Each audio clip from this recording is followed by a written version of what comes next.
Graad 11, ons gaan aan met les 40. Ons is nou in die ander liedjes, ons bly in die ander liedjes vir 'n lang tyd nou.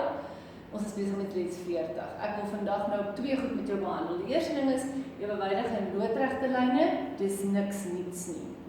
En dit kan op enige manier gevra word, feitelik in woorde, of dit kan iewers met 'n skets of binne in daai groot sketse wat ons nou al begin en na kyk het, kan daar iewers 'n skets wees waar lyne loodreg is op mekaar. Die feit wat jy moet ken is, dat as hulle ewewydig is hulle hellings gelyk, en as hulle loodreg is hulle hellings omgekeerd negatief aan mekaar. So kom ons kyk. Ek sê vir jou, vind vir my vergelyking van 'n lyn, so iewers moet daar sal uitgelyk aan iets beseer. Wat ewewydig is aan hierdie lyn?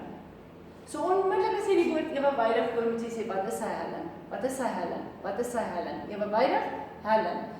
Loodreg, helling. As jy iets hoor van ewewydig of loodreg, moet jy kyk na die helling en helling formule dalk gebruik. Maar nou sê ek vir jou, my lyn wat jy nou soek, is ewewydig aan die lyn. Nou wat is hierdie lyn se vergelyking? Waar is sy helling? Jy kan nie sien totdat jy hom nie reg gaan skryf nie.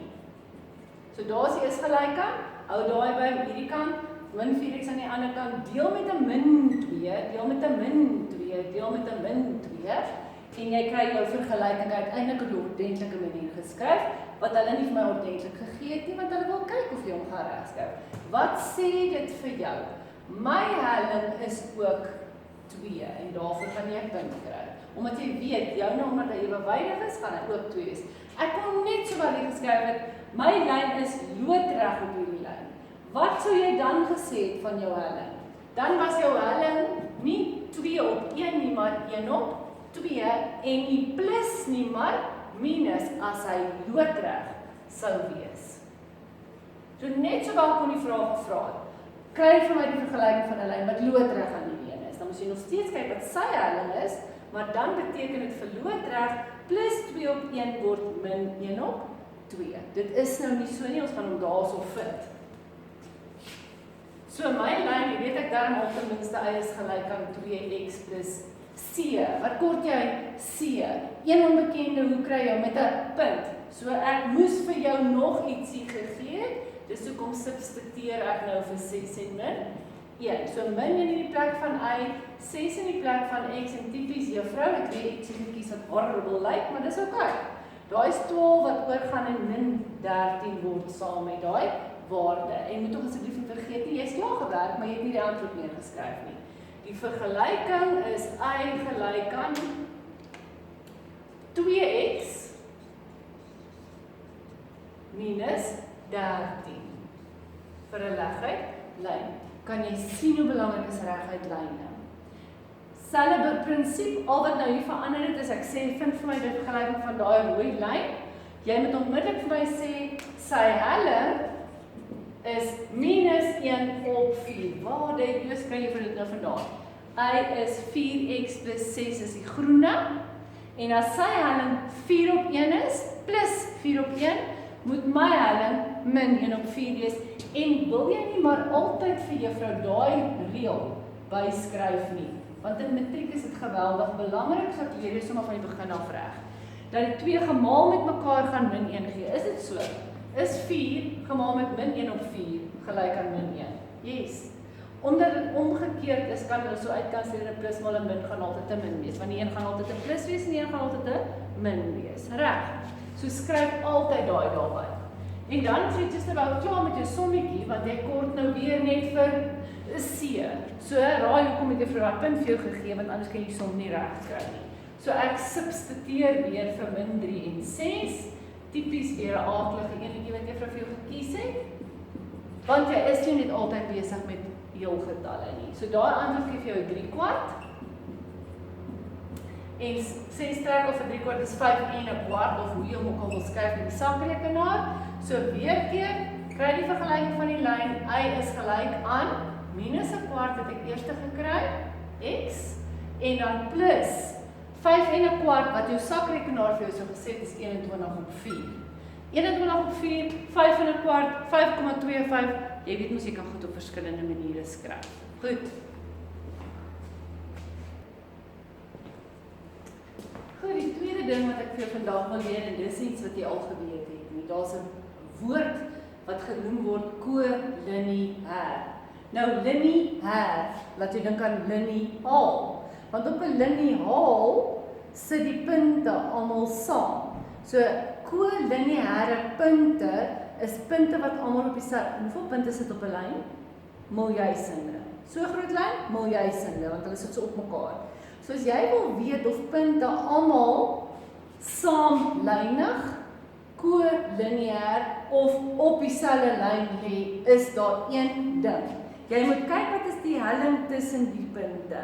En as die helling tussen die punte presies dieselfde bly en daar is dieselfde punte betrokke, dan kan jy sê dis kolineêr. Want as ek nou vir jou sê die helling tussen hierdie twee punte is dieselfde en die helling tussen daai twee punte is dieselfde, dan beteken dit net hulle is ewewydig.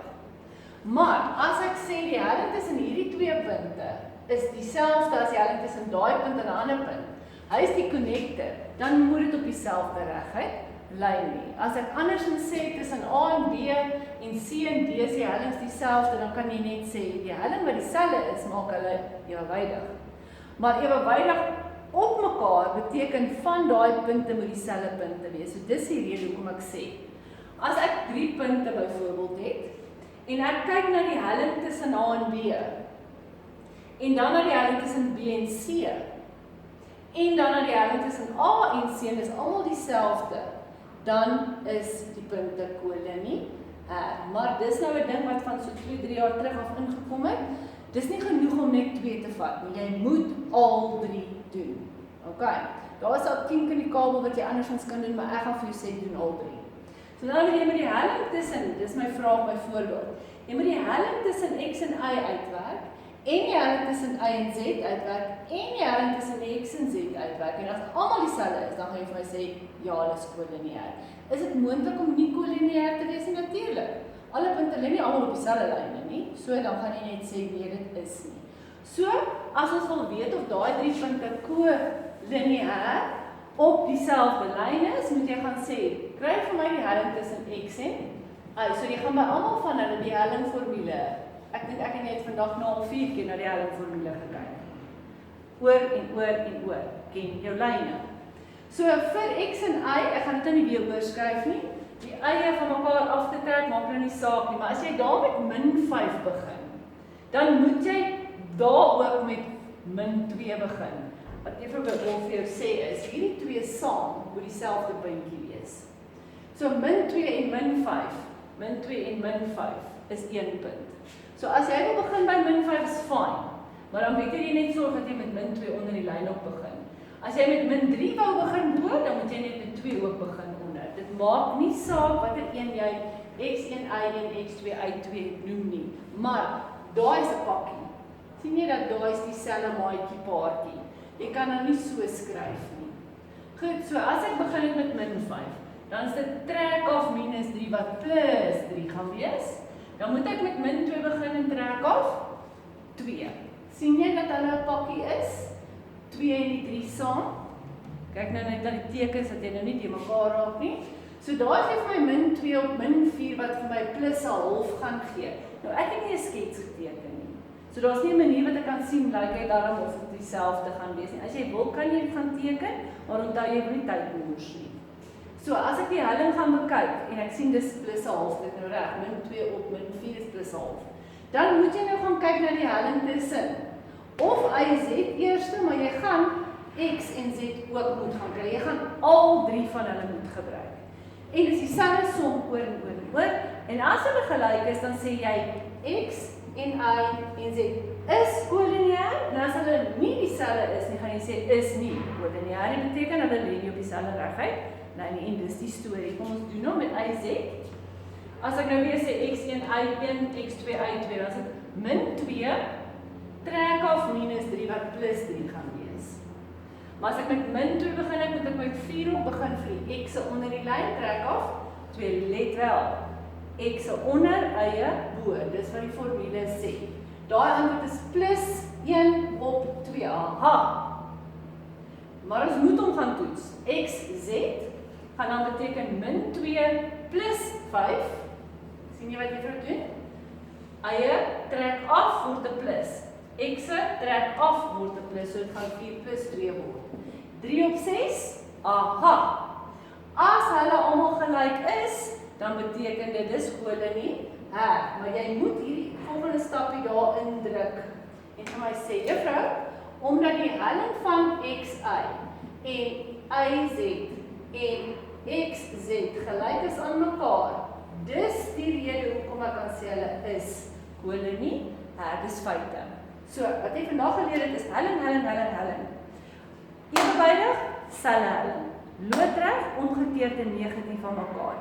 Kolonie heg, kyk hoe lyk die hellings. En dan weet jy mos nou gaan dit ook werk, as ek vir jou sê, kom ons vat daai 3 weg en sê hy's 'n P, kry vir my daai P.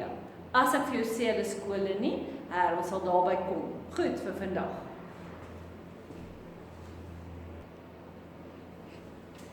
Goed, jou huiswerk doen eers die op bladsy 108, want dis net, kry die vergelyking as hy loodreg en ewewydig is, soos wat die voorbeelde was.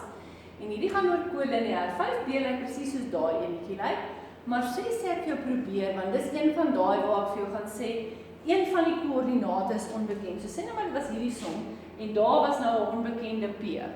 Nou weet jy mos, daai antwoord moet 'n hal wees, want almal moet 'n hal wees, want is kolonie heg. Dan kan jy mos nou vir P of wat ewer hier gestaan het met 'n vergelyking gaan oplos, probeer, en ons kyk wat maak jy daarmee, hoor.